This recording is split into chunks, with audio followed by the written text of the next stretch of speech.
My name is Rebecca Cole, 30 years old, accountant from Ohio. And tonight, I was about to learn what it feels like to be erased from your own family. Maybe it's time you found your own place, Rebecca. My father's voice was cold, clinical. For a second, I thought I'd misheard him. Then my brother chuckled. Honestly, Dad, she should have moved out years ago. The fork slipped from my hand, hitting the plate with a sharp clang. I've been paying this mortgage for 5 years, I said quietly. Electric, repairs, even that new fridge you brag about to your friends. Dad didn't look up. He just waved a hand. It's decided. Mom stared at her plate. Danny's fiancée, Melissa, smirked from across the table. My throat tightened, not from shock, from recognition. I'd been the invisible one for so long I'd forgotten what being seen even felt like. I stood up. The chair scraped against the floor I'd refinished last spring. Fine, I said. I'll save you the trouble. You. I walked to the door. No screaming, no tears. Just the soft click of the lock behind me. In my car, I sat in the darkness, hands gripping the steering wheel. Behind me, the house still glowed, warm, perfect, untouchable. Every piece of it bought with money I'd wired on the first of every month for 5 years. I unlocked my phone. The banking app opened. My name stared back at me. Primary account holder, Rebecca Cole. They didn't know that. They'd never asked. I hovered my thumb over the screen. For 5 years, I'd kept them afloat. $1,700 a month, without fail, without thanks. That night, I made one small change, a decision so quiet they wouldn't hear it. That night, they were about to learn what happens when the person holding everything together finally lets go. 5 years earlier, I'd walked into First National Bank wearing my best interview suit. I was 25, 3 months out of grad school. My parents were drowning. The foreclosure notice sat on their kitchen table like a corpse. Dad had been laid off. Mom's part-time hours weren't enough. Danny was backpacking through Europe, oblivious. We need someone to co-sign, Mom had said, squeezing my hand. Just to get us back on track. The loan officer, Patricia Chen, had been direct. Given your parents' credit history, you'd need to be the primary account holder. The mortgage would be in your name. You'd be fully responsible. I'd looked at Dad, waited for him to object. He'd said nothing. Where do I sign? I'd asked. Patricia had smiled. You're saving your family. That takes courage. Dad had shaken my hand in the parking lot. Like I was a business partner, not his daughter. I won't forget this, Becca. I'd believed him. The first payment came out December 1st, $1,700. Then January, February, March. Dad found work eventually, consulting that paid half what he used to make. Mom picked up extra shifts. They covered maybe 30%. I covered the rest. I moved into a studio apartment, 400 square feet, sold my car, stopped buying coffee, stopped doing anything unnecessary. Years passed. No one asked if I needed help. No one said thank you. When I came home for holidays, I'd listen to Mom complain about the outdated kitchen, watch Dad talk about the truck he wanted, hear Danny describe his trips to Austin, Denver, Bali. I'd sit there, quiet, invisible, swallowing poison. Until Thanksgiving. Until Dad finally said what we'd all known. I wasn't really part of this family. That night, I went back to my studio and opened my laptop. 5 years of bank statements. 5 years of automatic payments. 5 years of watching my dreams shrink so theirs could stay big. I opened my email. Found the automated payment settings. My cursor hovered over cancel. I didn't call them. Didn't explain. Didn't give them a chance to apologize. I just clicked. Automatic payment canceled. Effective immediately. No warning. No mercy. Just silence. The kind they'd been giving me for 30 years. I closed my laptop, made tea, sat by the window watching city lights blur into stars, and for the first time in 5 years, I slept through the night. They'd taught me that sacrifice was love, that invisibility was the price of belonging. That night, I stopped paying. November became December. I didn't call them. They didn't call me. I went to work, came home, made dinner for one. And I felt something I hadn't felt in years: lightness. The payment didn't process December 1st. I checked my account that morning. $1,700 still there. I'd expected guilt. It never came. December 15th. Danny texted, "Mom's been trying to reach you." I deleted it. December 20th. Mom's voicemail. "Rebecca, honey, we need to talk. It's important." Her voice was tight, worried, not apologetic. I deleted it. December 28th. Email from the bank. Past due notice. Mortgage account. Chivo 472819. Outstanding balance of $1,700 plus late fee of $85 due immediately. I forwarded it to a folder labeled documentation.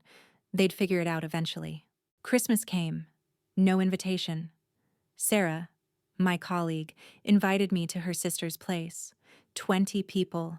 Chaotic but warm. People who asked about my life like they wanted to know. I left with 3 new clients. People who would pay me. People who would see me. January 3rd. Dad called 17 times. I didn't answer. That night, I listened to one voicemail. "Rebecca, this is your father. The bank is saying we're in default. I don't understand. You need to call me. Now." I deleted it. Made tea. Opened a book. January 15th. New email from the bank. Urgent. 60 days past due. If payment is not received within 30 days, foreclosure proceedings will begin. I printed it, added it to the folder. Then I made a call. First National Bank, Legal Department. "Hi, I'm the primary holder on a mortgage in default. I need to understand my options." Jennifer was thorough. "You can pay the outstanding balance, negotiate with co-borrowers, or allow foreclosure. Or, if you want to keep the property, pay off the remaining balance in full. Then it's yours entirely. And if I wanted them to vacate, that would be your right as owner." I thanked her. Hung up. They thought I was invisible. They thought I was weak. They were about to learn what happens when the foundation walks away. January 20th. I met with lawyer Sarah Mitchell. I laid out everything. She'd listened, then smiled. "What do you want to do?" "I want them to see me, but I don't want to destroy them." "Then we restructure. You pay off the mortgage, offer them a lease, fair rent, month to month. They stay, but as your tenants." I'd stared at her. "They'll think I'm punishing them." "Are you?" "No. I'm just done being invisible." Sarah clicked her pen. "Then let's make you visible." That night, I dreamed about the house. But it wasn't a cage anymore. It was a door. And I was learning how to open it. February arrived with snow. I started therapy. Dr. Reyes asked, "Why are you here?" "I think I'm angry." "At who?" "My family." It took 3 sessions to explain. The first time I felt invisible. Age 7, taking blame for Danny's mistake. Mom grounded me. Danny got ice cream. "You're not invisible, Rebecca," Dr. Reyes said. "They just convinced you that quiet was the same as gone." Meanwhile, bank emails kept coming. February 1st, 90 days past due. February 15th, notice of intent to foreclose. My phone buzzed constantly. Texts from Danny, voicemails from Mom, an email from Dad. Formal, cold. "This is cruel. This isn't you. Please call me." I deleted it. Because he was wrong. This was me. The real me who was finally learning to say no. I started picking up freelance clients. 3 became 6. 6 became 10. One client, Marcus, asked over coffee, "You ever think about starting your own firm?" Sometimes. You should. You're too smart to be working for someone else. That night, I opened a new folder. Business plan. February 22nd. I went to Sarah Mitchell's office with a cashier's check. $137,000. Everything I'd saved over years of living small. You're sure? Sarah asked. I'm sure. Once you do this, there's no going back. I know. March 1st. The payment posted. Mortgage account. 4472819. Paid in full. The house was mine. All mine. And my parents didn't know yet. Sarah emailed. Now we set up the meeting. Stay calm. Stay strong. I closed my laptop. Made tea. Stood at my window watching the city wake up. For the first time in 30 years, I felt present. Not pulled along behind. Not invisible. Just here. They'd built their lives on the foundation of my silence. That foundation was about to crack. March 8th. The notice arrived at their house. Dad called 17 times that day. When my lunch break came, I had 29 missed calls. One voicemail from Dad, his voice cracking. The bank says the mortgage is paid off, that you paid it, that you're the sole owner. This doesn't make sense. Please call me back. I deleted it. That night at 9 p.m. I answered. Rebecca, thank God.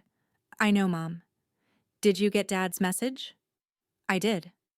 Is it true? You paid off the mortgage? Yes. Why didn't you tell us? You never asked. But you said you were co-signing. I never said that. You assumed. I was the primary holder from day one. You just never bothered to read the paperwork. I heard her crying. We need your help. I know. Will you come home so we can talk? Why? Because we're family. I closed my eyes. Am I? Because Thanksgiving was pretty clear. He didn't mean. Yes, he did. Silence.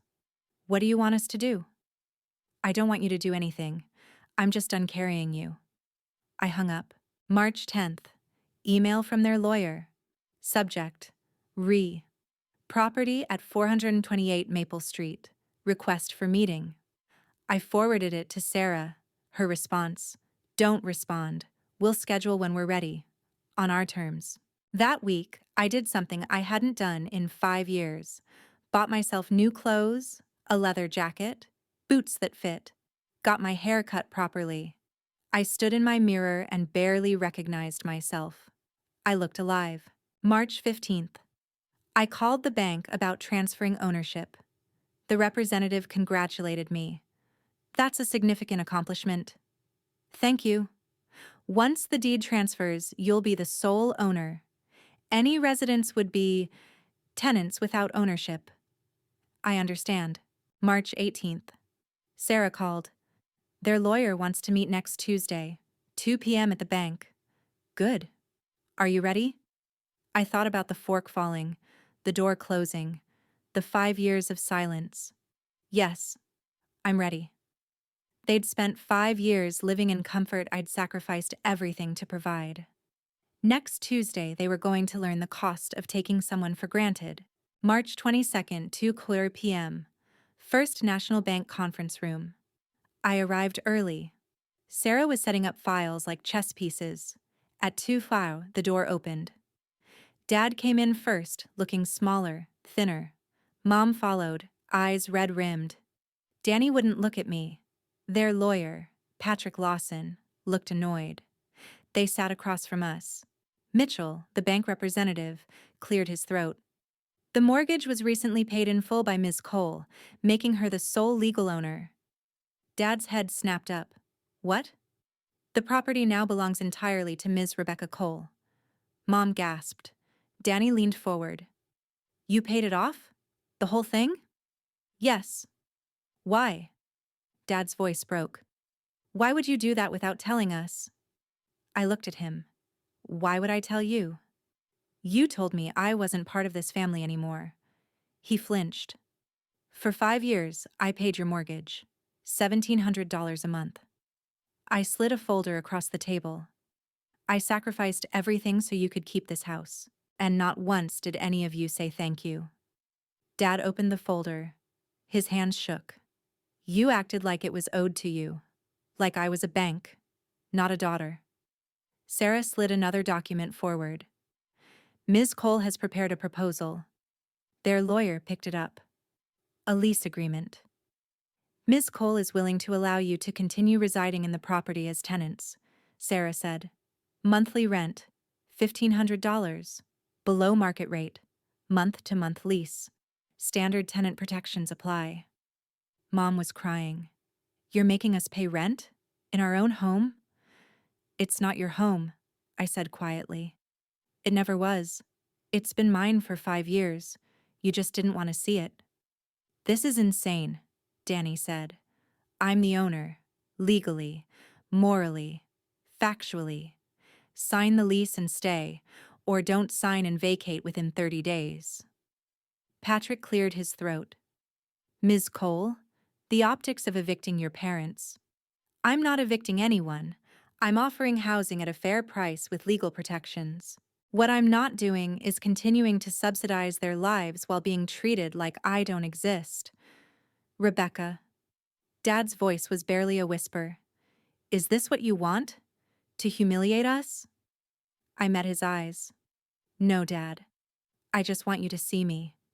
I want you to understand that I'm not invisible. I'm not worthless. And I'm not yours to throw away. Silence. Sign the lease or don't. But I'm done being the one who sacrifices everything and gets nothing in return. Mitchell pushed a pen toward Dad. Dad stared at it.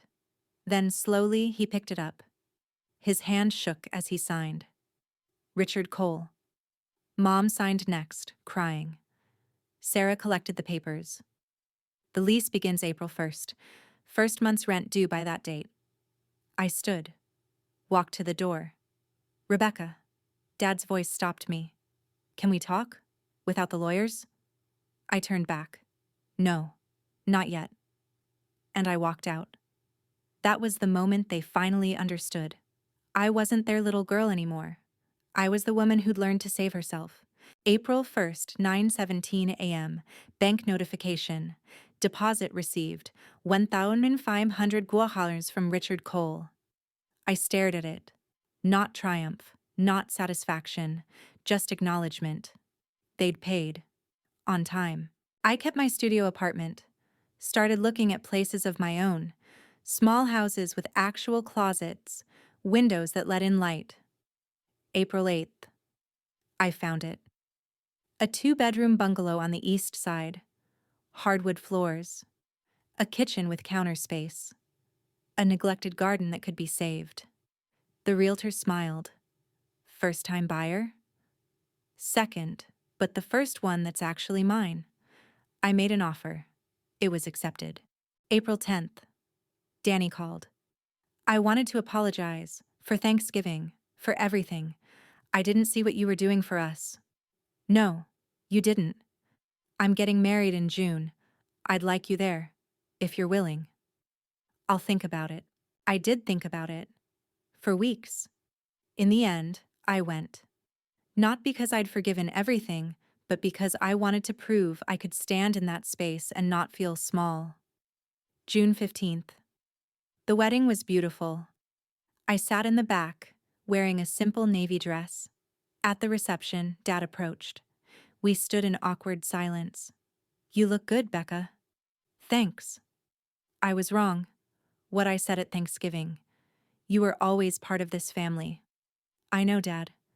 Can you forgive me? I thought about it. I don't know. Maybe. Someday. But not because you asked. Because I'm ready. He nodded. That's fair. July. I moved into my house.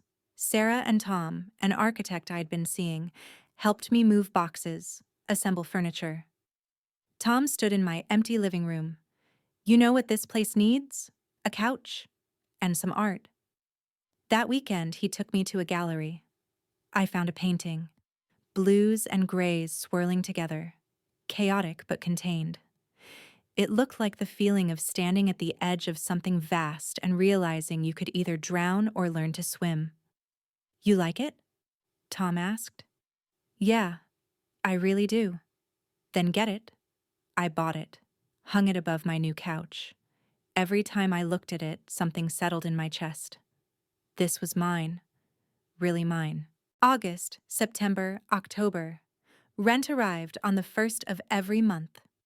Communication with my parents became transactional emails. The sink is leaking. Can we call a plumber? Yes. Send me the invoice. It was professional. Clean. And slowly it started to feel less like resentment and more like management. I was their landlord. They were my tenants. It wasn't the family I'd wanted, but it was honest. I'd spent 30 years trying to earn a place in a family that never had room for me. Now I was building something new, something real. November, a year since Thanksgiving. I woke up in my own bed, in my own house, made coffee in my own kitchen. No dread, no anxiety, just quiet. Tom was still asleep. I carried my coffee to the porch, watching the neighborhood wake up. Mrs. Chen waved. Morning, Rebecca. Morning. This was my neighborhood now. My neighbors. People who knew my name. Home. I was learning what that word really meant. That afternoon, Mom texted, Your father and I would like to have you over for Thanksgiving dinner. No pressure. Just, if you want to. I stared at it for a long time. A year ago, I would have said yes immediately.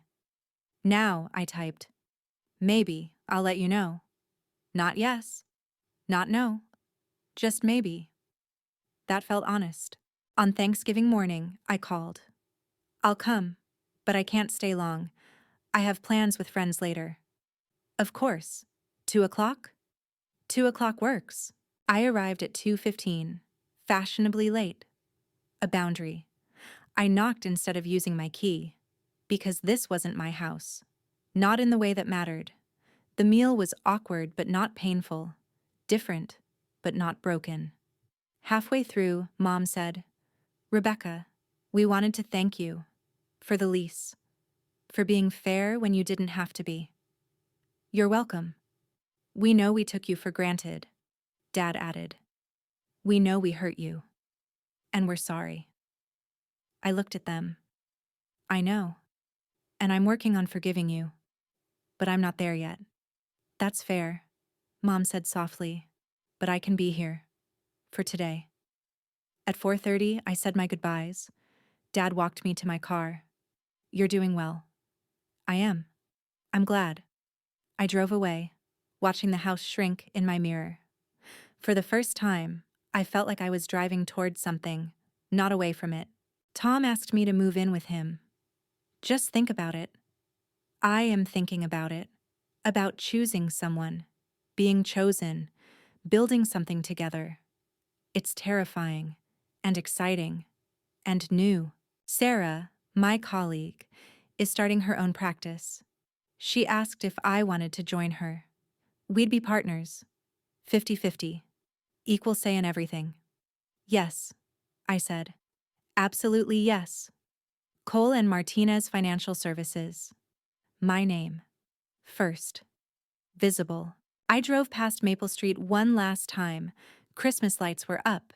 It looked warm, like a home. Maybe it was, for them. But mine was the bungalow with the garden, the painting on the wall. The dog I'd adopted, Luna, who followed me everywhere. My home was me, finally. They taught me family is unconditional, until it wasn't.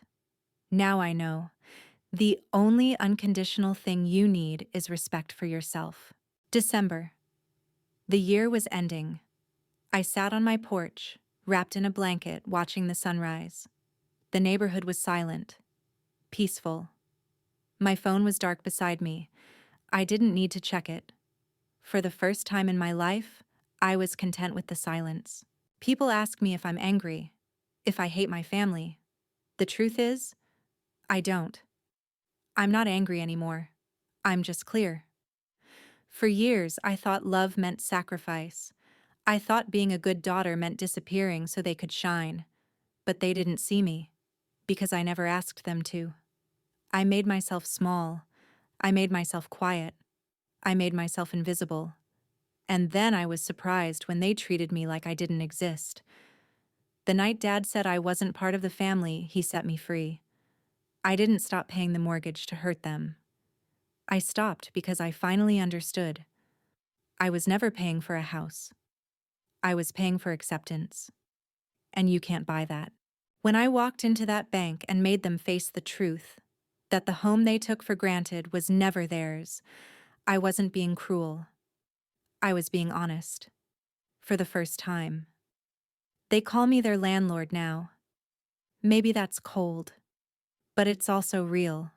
I'm not their ATM. I'm not their safety net. I'm a person. With needs.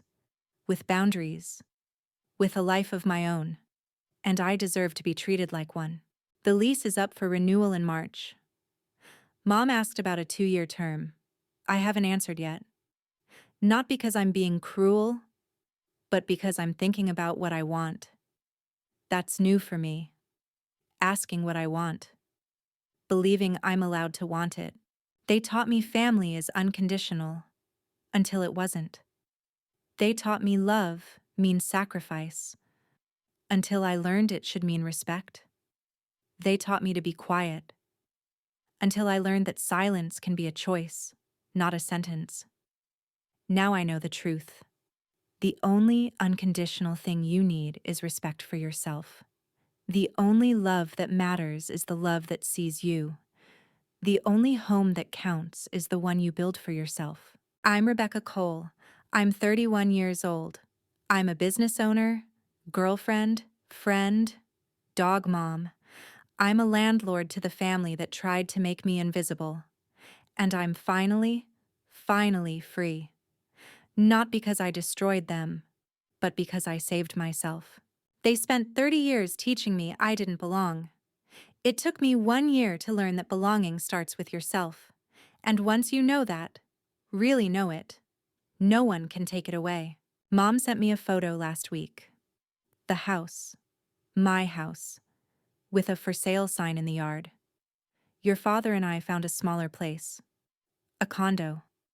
We're ready to let go. I'd stared at that photo for a long time. Then I'd called my realtor. I have a property to list. The house sold in 2 weeks. To a young family with 3 kids and a golden retriever. They stood on the porch holding hands. This is perfect. I signed the papers without hesitation. When the check cleared, when that house finally became just a transaction, I felt nothing. No regret. No nostalgia. Just completion. I took that money and bought a building downtown. Offices for Cole and Martinez Financial Services. My name on the door. In gold letters. Visible. Dad and I have coffee sometimes. Once a month. He tells me about the condo, Danny's twin boys, Mom's balcony garden. I tell him about the business, about Tom. We got engaged, married in a small ceremony. About Luna, who's old now and sleeps most of the day. We're not close. Not the way some fathers and daughters are. But we're honest. And that's enough. Sometimes people ask, do you regret it? And I always say, no, not even a little. Because here's what I learned. You don't owe anyone your silence. You don't owe anyone your pain. You don't owe anyone a place at your table if they've never made room for you at theirs. And the moment you understand that, really understand it, everything changes. Not because you become cruel, but because you become free. Last week, a young woman came to my office, 26, accountant, carrying a foreclosure notice for her parents' house. They want me to co-sign, she said. But I have this feeling. I looked at her. Saw myself 5 years ago. What does the paperwork say? Are you co-signing or primary holder? She checked. Her face went pale. Primary holder. Do they know that? I don't think so. I leaned back in my chair. Let me tell you a story. They taught me that family is everything. But they forgot to teach me that I was part of the equation. So I taught myself. and that made all the difference.